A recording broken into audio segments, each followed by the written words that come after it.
Ben ritrovati nello spazio del Friuli Venezia Giulia, ultimo appuntamento di quest'oggi che potremmo definire dalla parola alla pellicola. Parliamo di cinema con un evento a cura della Cineteca del Friuli che quest'anno compie 40 anni e che si dedica alla conservazione e alla valorizzazione dei film del Friuli Venezia Giulia.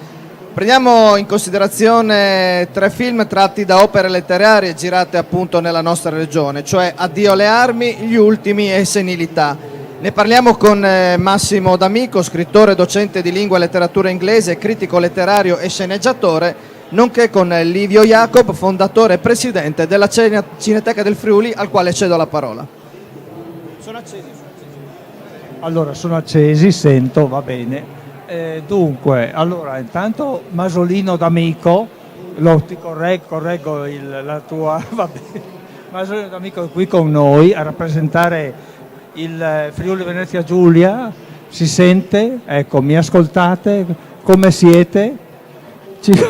Va bene? Ok. Allora, dunque, noi prima di iniziare a parlare così del rapporto fra cinema e letteratura, volevo dare qualche dato abbastanza significativo sulla Cineteca del Friuli.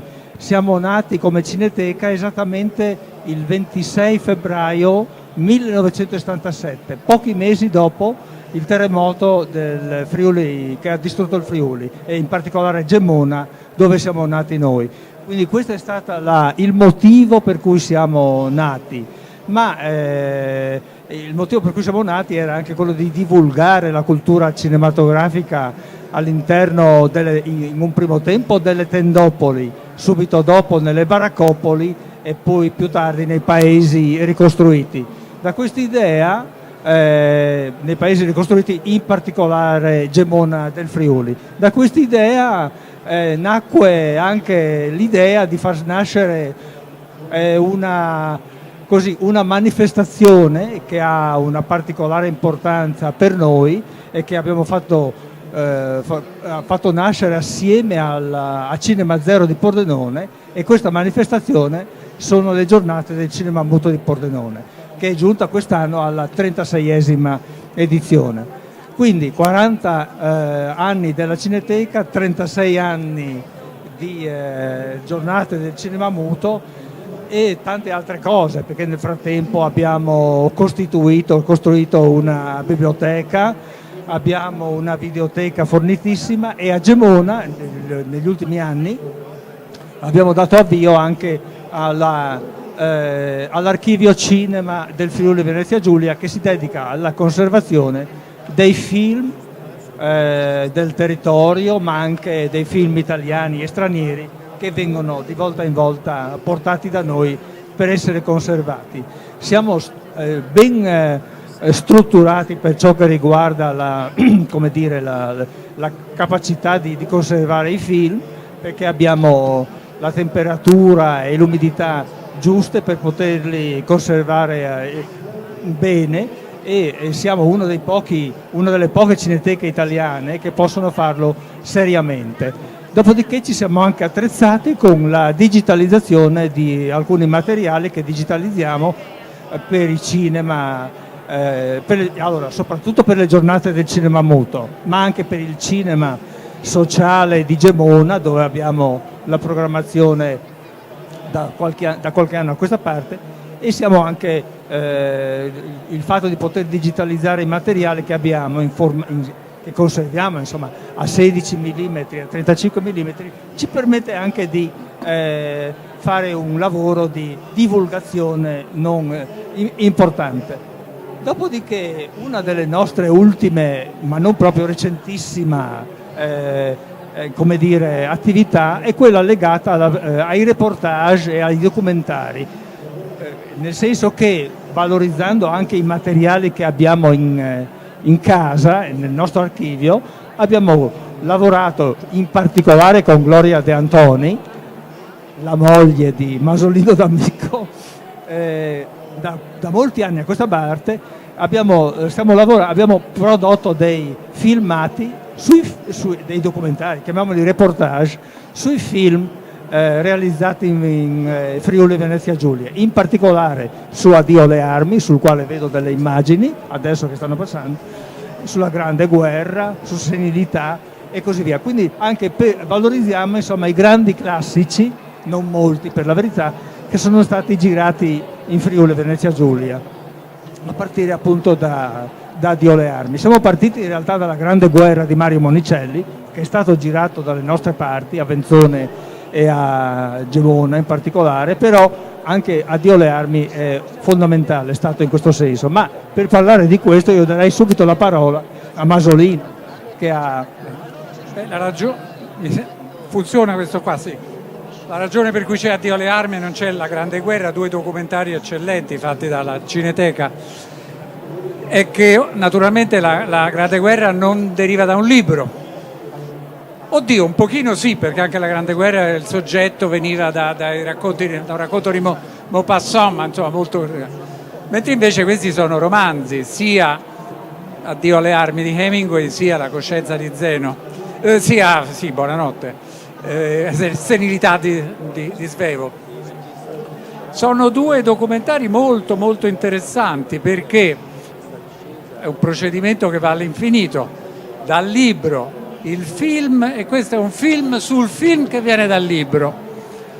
C'è parecchio da dire però, perché sono dei materiali anche inediti. Entrambi i documentari sono stati fatti qualche anno fa, non molti anni fa, ma ancora c'erano in circolazione molte persone che avevano partecipato ai film, persone che nel frattempo sono sparite, c'è quasi più nessuno. Di Senilità c'è solo Claudia Cardinale rimasta tra noi, ma tutti compresa Betsy Blair, che fu intervistata, parliamo di Bolognini, degli altri che avevano seguito il film. Quindi sono interessantissimi documenti.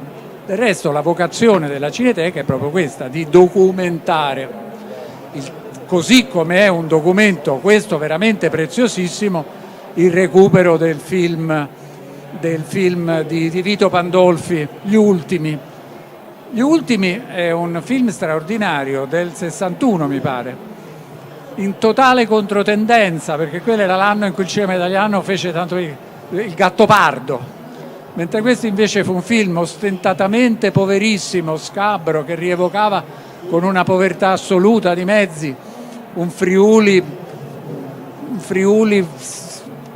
molto prima del terremoto degli anni 30, duro, primitivo, e lo fece con delle immagini memorabili. Il film sparì perché non ebbe nessun successo, era una piccola produzione e sarebbe rimasto sconosciuto per sempre se non fosse stato recuperato in questa maniera.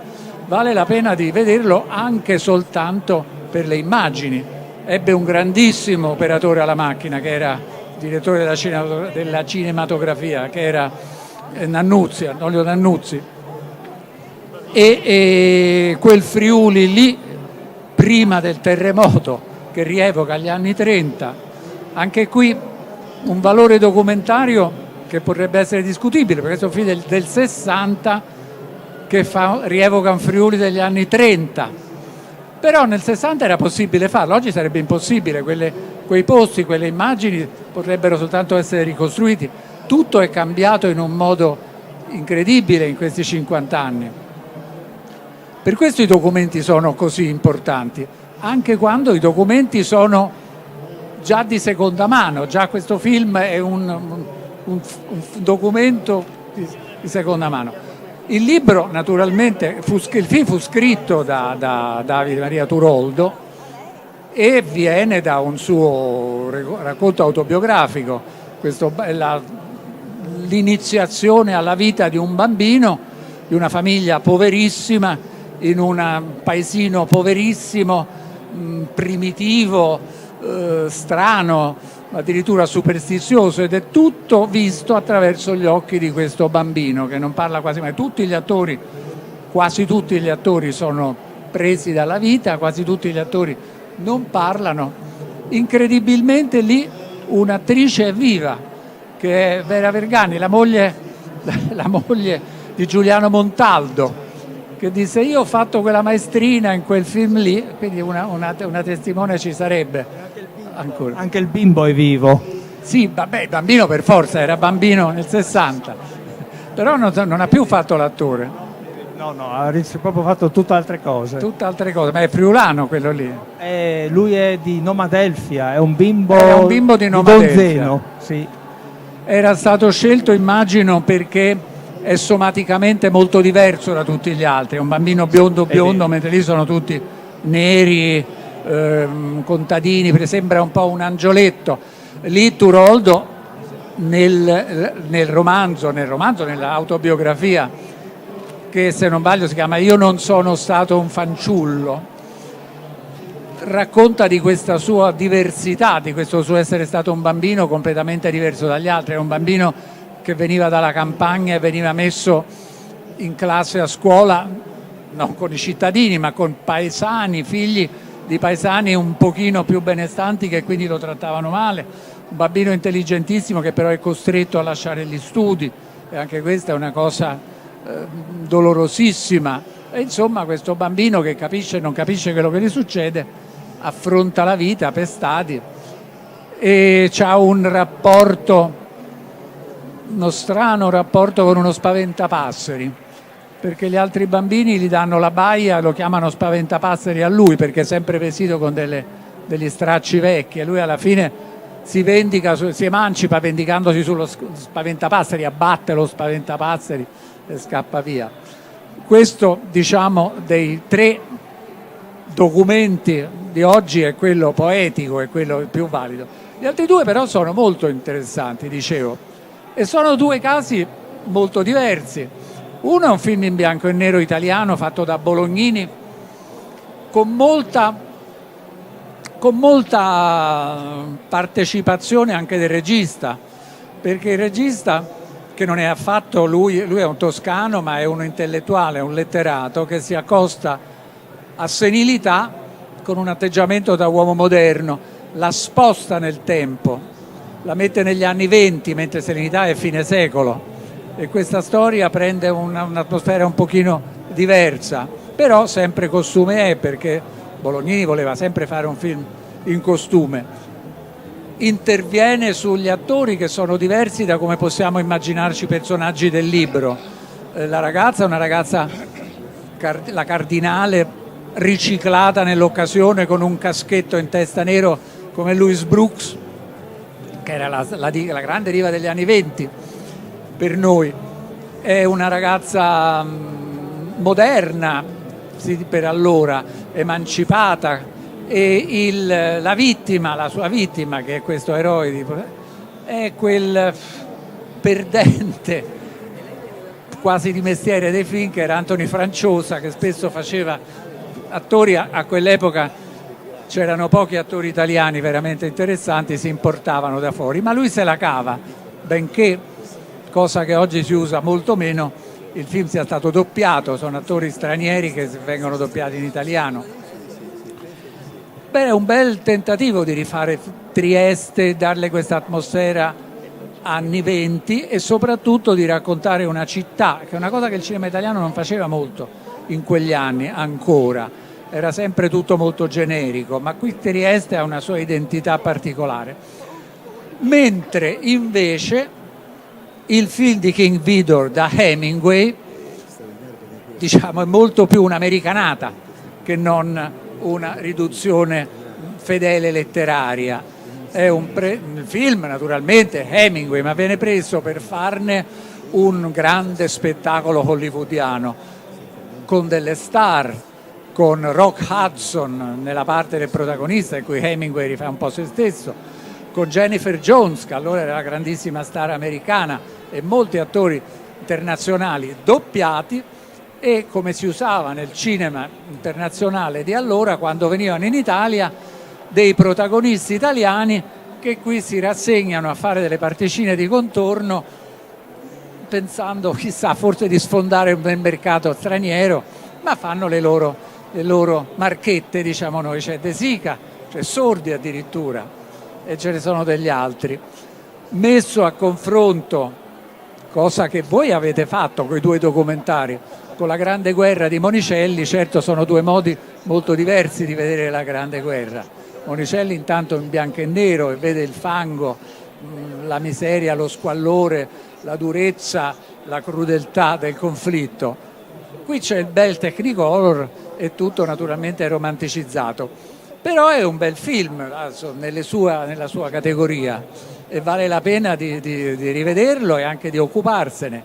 Nel documentario appunto si trovarono ancora dei superstiti, c'è particolarmente gustosa la testimonianza di Franco Interlenghi, che era un altro di questi italiani arruolati, che faceva un soldatino, e racconta che aveva fatto una grande amicizia proprio con Jennifer Jones, perché Jennifer Jones era una salutista che, finite le riprese, partiva per fare delle grandi passeggiate in salita e lui era l'unico che le trottava un po' dietro, perché anche Franco da ragazzo era sportivo e quindi facevano queste passeggiate, non so che si dicevano perché Franco non ha mai saputo una parola d'inglese, ma insomma comunicavano in qualche maniera, in qualche modo.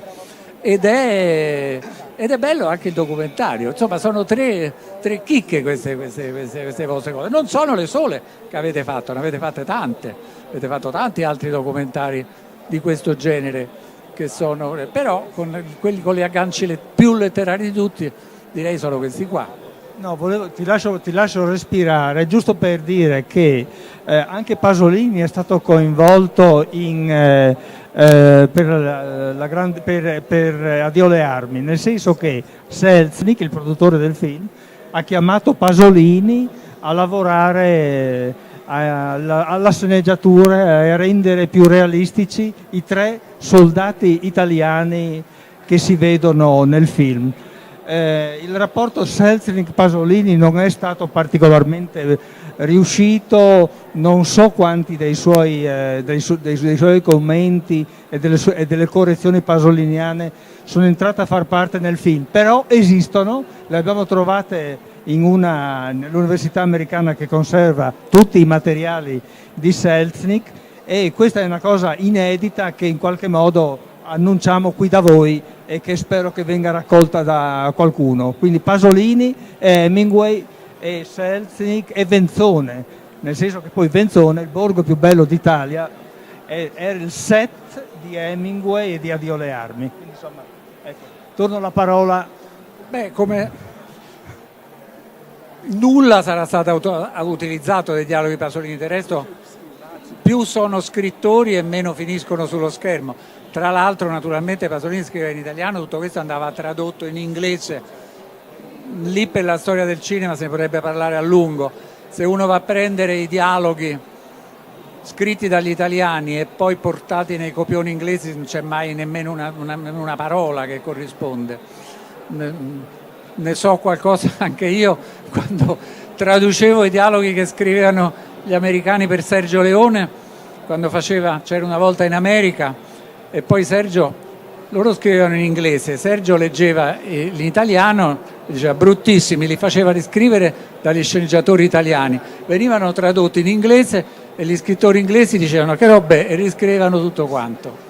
Poi quando andarono a girare Leone faceva come gli pareva a lui, all'ultimo momento alla fine il regista decide sempre quello che gli serve sul momento. No, volevo dire, giusto ti lascio respirare ancora un attimo, volevo dire che nel DVD degli ultimi che abbiamo pubblicato 2 o 3 anni fa, nel cofanetto c'è sia diciamo così, uscita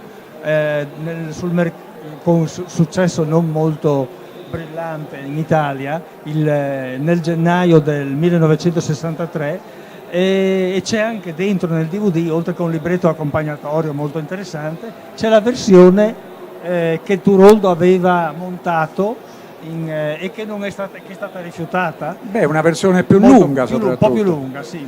E poi sempre nel cofanetto, ecco. E sempre per parlare delle lingue, c'è un'intervista di padre Turoldo in inglese, fatta in Canada, in un'intervista che gli fanno in Canada, in cui viene interrogato in inglese e lui risponde nell'inglese come si può.